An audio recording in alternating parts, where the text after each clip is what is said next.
Welcome to Tech in the Right Direction, the podcast. Let's take tech in the right direction to drive social change and close the employment, pay, and culture gap for women in technology. This podcast is focused on helping turn ideas into action to create opportunities for women to advance in the dynamic technology industry. I hope this podcast will inspire and motivate you to encourage more women and girls to seek or grow a career as a woman in technology. Stories about the journey of amazing women in this tech field starts right now. Welcome to Tech in the Right Direction, the podcast.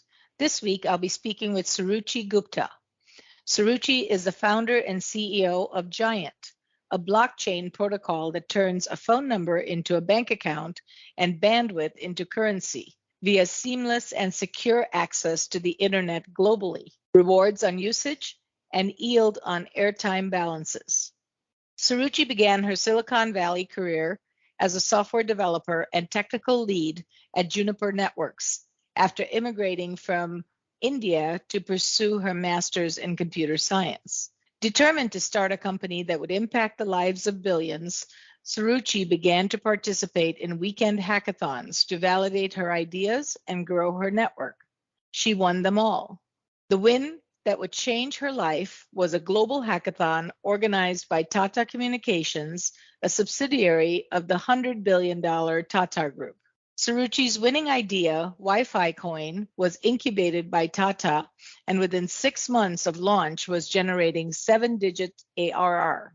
Wi-Fi Coin is now a recognized global public internet utility that is open to all, seamless, secure, and powered by a community-owned token. Prior to Wi-Fi Con, Suruchi founded ShareG, a global mobile data marketplace designed to help telco providers monetize their millions of roaming subscribers. Suruchi has extensive telecom, consumer software, and blockchain experience and serves as a speaker panelist at industry events in the US and abroad. She advises and mentors blockchain startups at Founders Space, which is the ranked #1 incubator for overseas startup by Forbes, as well as mentoring young girls to cultivate her passion for technology. Welcome to the show, Suruchi. I'm so excited to have you on. Thank you, Jennifer. It's great to be here. Thanks for having me. Sure, let's get started. So as a woman in tech, can you share with us your career journey and how you got to where you are today? Absolutely. Well, I was originally born and brought up in Mumbai, in India, and I came to Silicon Valley to really pursue this dream of building something that can, create an impact in lives in the lives of, billions of people. And so when I got here, my career basically started at Juniper Networks. I was, a software developer and a technical lead over there, and my entire tenure was about a year and a half after I graduated from my master's program at Santa Clara University. And so it's basically been quite a fun and exciting journey where I came to Silicon Valley just with this dream, really having zero connections and not knowing how to navigate this startup ecosystem, and just at every opportunity that I got, just making the most of that opportunity and continuing to persist and persevere. And really, it's that attitude that has gotten me to start Giant Protocol and where we are today. Wow, that's very impressive to have that dream and then just give it all you've got to make that dream come true. And you're seeing it now. So I'd love for you to share your success story in blockchain, from hackathons to founder and CEO of Giant. Absolutely. So, as I was mentioning, that I came to Silicon Valley with just this dream of wanting to build an impactful business, but really not having any connections and no idea how to get started. The only thing I knew was how to code a little bit. So what I started doing was just participating in all these different hackathons that were held over the weekend. And the idea was very simple. I really just wanted to validate all these different problems that I was facing, and really to see whether those problems had any merit and whether they would resonate with other people. And so hackathons for me were a good way for me to discover whether these ideas had any merit, and also for me to really identify whether I am passionate about a particular problem or not. And so to my surprise, I ended up winning every single hackathon that I had participated in, which was a lot of fun, as you can imagine. And this last hackathon that we had participated in was organized by Tata Communications, which is part of this $100 billion conglomerate originally out of India. And we we pitched the idea. We were declared as a global prize winner of the hackathon. We were then incubated by Tata Communications, and that's really how the journey of Giant began, to build this open internet access layer where anyone from anywhere in the world can join and become a provider as well as a user. Wow, that is amazing. First of all, just jumping in there, the confidence, the bravery that you showed to just jump in and get into a hackathon with some coding experience and then winning them. That is amazing. Um, so tell me, when you first went to the hackathons or all of the hackathons that you've attended, how many females were there, if any? Well, I mean, obviously, my answer is not going to be surprising. There were not very many, right? Mhm. There were very few of us, and in a way, that enabled me to stand out too, honestly. Yeah. So That's really good that you look at it that way. It was the opportunity for you to show your abilities. absolutely. And I think that's what I cherish, and I've always really cherished, which is when we talk about this whole inclusive movement, it is about celebrating the differences. It's about really embracing the diversity of, thought, of perspective, of opinions that, other, like women like us, can bring to the table. That's really so true, so true. And I am so impressed with what you've done, not having any connections, not knowing how to navigate, but still now a female CEO and founder of Giant. That's awesome. Now tell me a little bit about this inclusive internet that's accessible to anyone, because diversity is so important in our world today. And it's so good for business. At the bottom line, it brings in more profitability to businesses. So tell me, what does the all-inclusive internet and accessible to everyone and owned by everyone mean? Sure. So, basically, it starts with this very simple idea that today, when you think about crypto and decentralized finance, or just this Web3 movement that we are all experiencing right now, the biggest challenge with this movement is actually of it being inclusive, because it's just like crypto, itself is really hard for the majority of the world to wrap their head around, because they have to, have a wallet like, MetaMask. They have to understand what hexadecimal addresses are. They have to wrap their head around all kinds of new currencies like, Bitcoin, Ethereum, Solana, Polkadot. So it's just like not fun for the majority of the world. And so the idea was that, like, connectivity in the real world today is already one of the world's most widely used utilities. Like 5 billion of us spend more than $2 trillion to access internet every single year. So how about we just turned connectivity into a global digital asset so that it makes it really easy and intuitive for this majority of the world to become a part of this crypto revolution. And by simply going online, they also become an owner in this connectivity economy. And so that just creates this new internet layer that is owned and governed by its users and is in fact accessible to anyone and owned by everyone as long as they have a mobile phone, basically. Wow. Wow, that is just amazing. So I run a committee called Tech Equity for one of the local associations. Actually, it's a global association. And one of the things that we really look at is to make sure technology equality is there for everyone, because Yeah, sometimes it's not true. We take it for granted where we jump on our computer, we have internet, and we just, or my phone, I have internet, it's just taken for granted. Whereas there are people that don't have broadband or any type of internet accessibility. So connectivity is also important, but there are some people that don't have that privilege. absolutely. Yeah. So that's really interesting. So you talk a lot about cryptocurrency and all the pieces of it. It's a whole different language. Like you said, it's new to so many people and uncomfortable. But tell us a little more about the blockchain protocol that aims to decentralize and democratize access to the internet. Sure.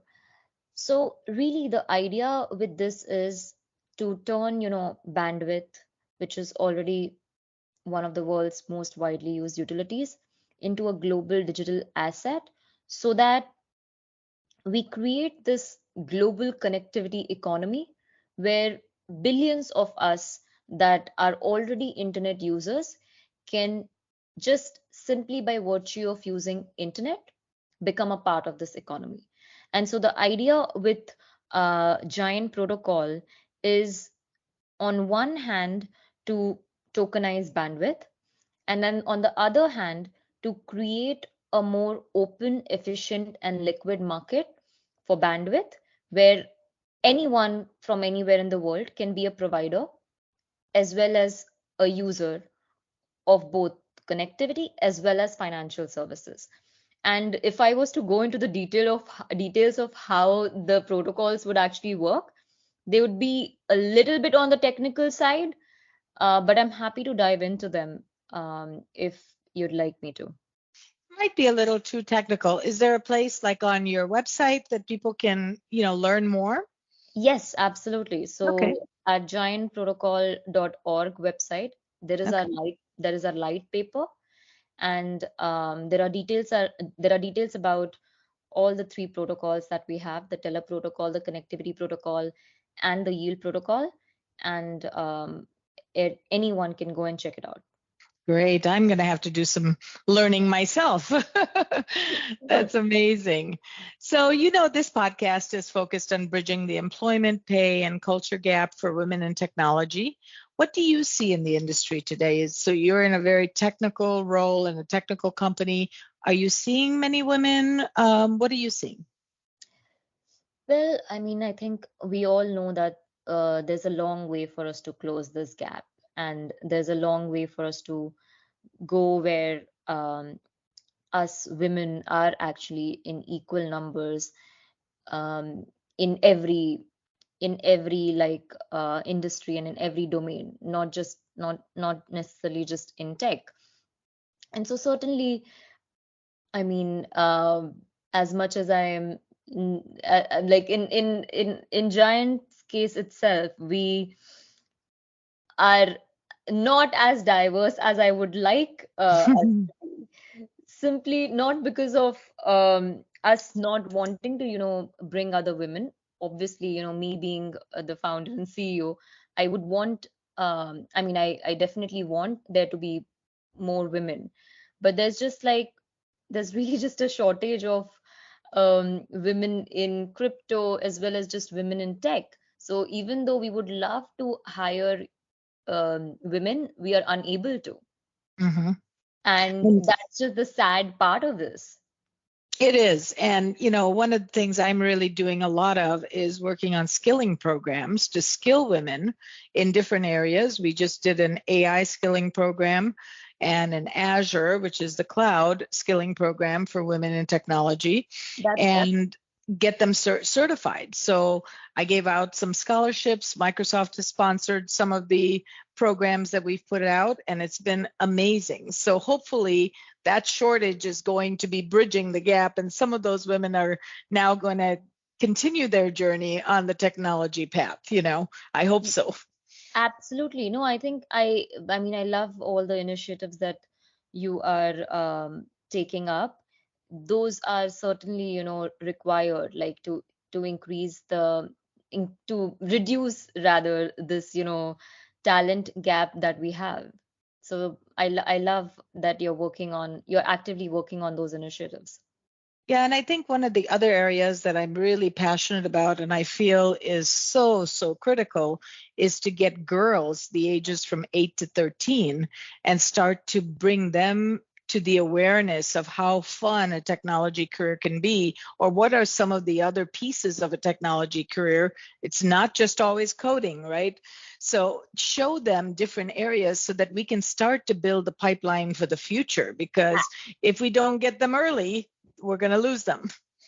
100%. And I'm so glad that you mentioned that, because in fact, when we look at this problem of, not there not being, of course, I'm in the crypto and blockchain space, so we talk about there not being, as many women in crypto, but that same problem applies to not there not being as many women in tech. And if Mm-hmm. you really think about why that is the case, it's because of the problem that you just mentioned, right? Mm-hmm. Really like inspire and empower the young girls at a very early age in their careers, so that they are passionate and excited and motivated to learn about STEM and just different technologies. And so I think in order for us to really solve this problem, it is a systemic issue in the sense that it needs to start from the very young age. Right. You're absolutely correct. And so I encourage everybody that's listening, and you also, Suruchi, that anything you can do to influence young girls to think about technology or get excited about technology is definitely needed.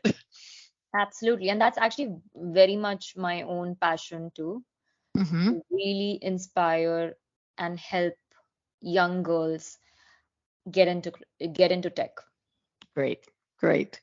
And they can see you as a role model. They can see us both as role models to say, hey, if that person can do it, I can do it. I see myself in that person's shoes, and that's so important to be able for them to believe that they can do it.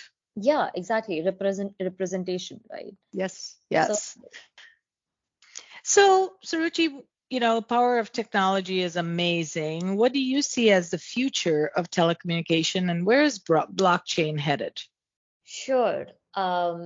So when I look at the future of telecommunications, I think about it being flexible. I think about it being more open. I think about it being owned by us as people. And that really leads me to this blockchain movement too. Like the whole blockchain movement is nothing but creating this ownership economy where us as consumers are not only the consumers of the service and product, but we also are owners simply by us being, consumers of the product and service. And so when you like at Giant also, what we are doing is combining connectivity with, ownership. And it's like connectivity is basically like, oxygen for all of us. So the fact that simply by going online and using internet, you can now become an owner in this connectivity economy, that idea is really powerful and has the potential to really impact the lives of basically everyone on this planet that has, a mobile phone and goes online. That is amazing. I totally 100% support what you're saying, and see that vision, for the future as well. I love that you said connectivity is our oxygen, because that's how I feel. If I'm not connected, I go crazy. And in COVID, I mean, I think everyone has experienced it that more than ever. Mm-hmm. It was Mm-hmm. like we are only connected like right now also simply because Right. of connectivity. Very, very good. Very good. So let's move to the personal side. Suruchi, who inspires you and why? Hmm. Uh, Very interesting question, Jennifer. Mm-hmm. Well, when I think about, inspiration, I think I find inspiration from normal, regular, people in terms of how each one of us are leading our own journeys in the best possible way, in the sense that we, like all of us, struggle through life to pursue our dreams and aspirations, and how we are different yet very similar in a lot of ways. So I certainly get inspired by just, us like regular people doing extraordinary things to make things happen. Mm, very interesting. Do you have an example? Yes. So an example would be like, of course, growing up in India, I would come across a lot of underprivileged, you know, um, people in my neighborhood. Mm-hmm. There would be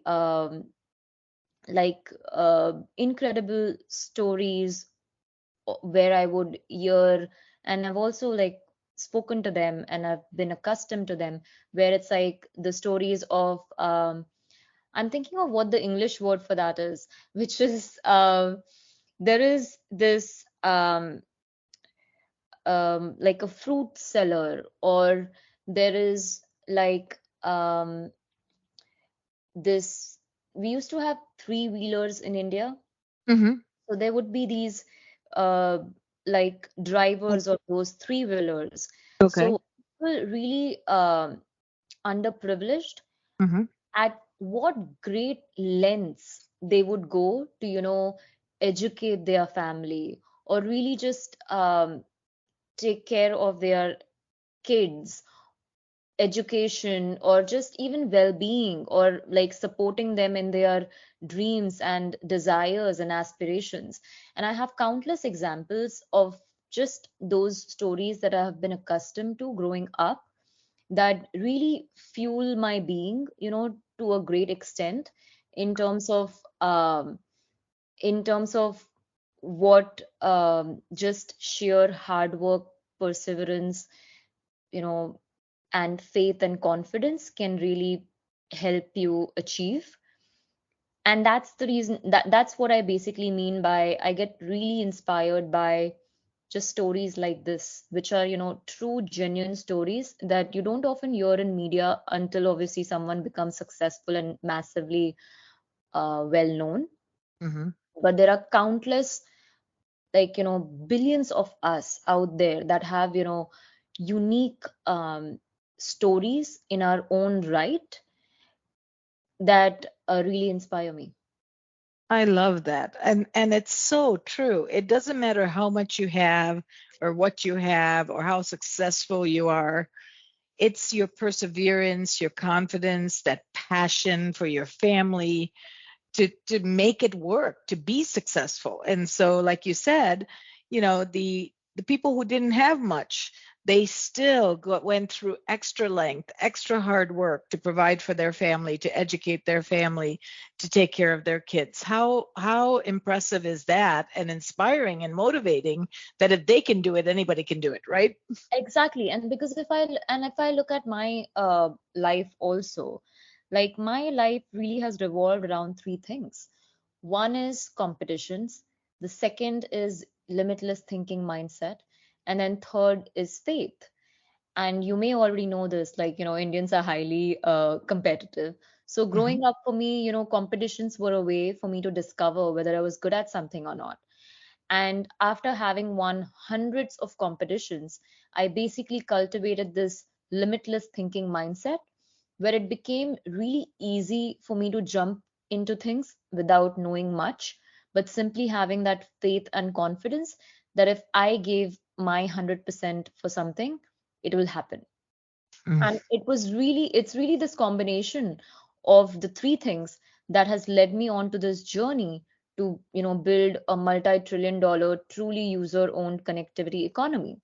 And It's it's like amazing. if I like going back to my journey of how things started for me in Silicon Valley as well. It's like because I did not know anyone and did not have any connections, I again resorted to competitions to really Mhm. discover whether I was even able to start a business and actually run a company. And so it's like Wow. really stories like these that are genuine and unique in their own right that inspire me. Well, you're so humble about it, but you are just so successful, and I am just so impressed by, just the things that you do that make things happen. And you're doing it for not just you, there's a whole economy built around the people that you have employed or changed their life or changed their communities for, and that means a lot. I Thank love the limitless thinking. I just love that. And then the faith and confidence, I love that as well, because I know for me, with faith and confidence and just the ability to say, I can do it, I can do anything. And, I run a business for 30 years very successfully and grown it to really big heights because of that type of thinking. And so I completely agree with you. Exactly. I mean, it is about just, being brave, being Hmm. fearless, being you. Yeah, no, that's amazing. Suruchi, you're very, very impressive. I'm honored to have you as a guest. So really excited about this. Thank you so Um, much. sure. So tell me, I love to travel, and I add things from this podcast. Different guests have told me different places they love. Some I are already on my bucket list. Some I've added. Some I've been to. So, what is your most favorite place that you've traveled to, and why? I think uh, there are a bunch of places that I haven't Hmm. traveled to yet myself, but I think one of the places that I really enjoyed visiting was Barcelona. Ah, tell me Yes, why. I loved the people, I loved the energy, I loved the culture, I loved the architecture, which you probably, a lot of people you'll hear from. And I just loved the vibe of the city. So, in fact, if there was one place I could imagine myself living in, it would be Barcelona. That's amazing. I've been to Barcelona, and I absolutely agree with everything that you said because I loved it as well.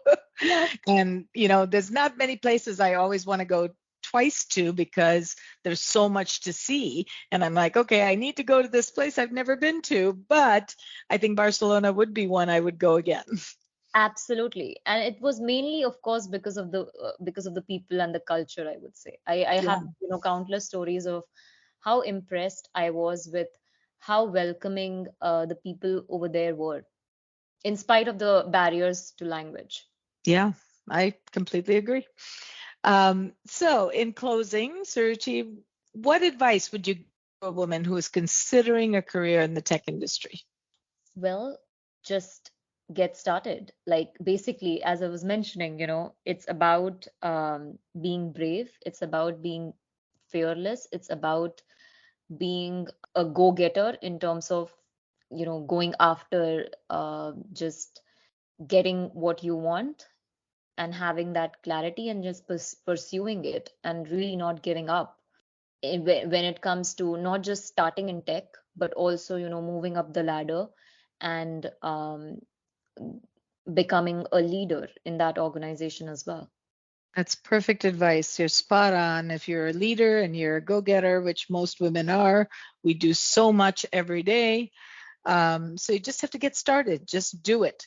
Build yourself that confidence muscle so that you can go out there and never give up and always do your best. So that's great, great advice. Thank you so much. It was such a pleasure to have you on the show. It's an honor to have you. Please share with our listeners how they can get a hold of you. Thank you. Well, I can be reached personally on LinkedIn directly. Just look up, Suruchi Gupta Giant Protocol.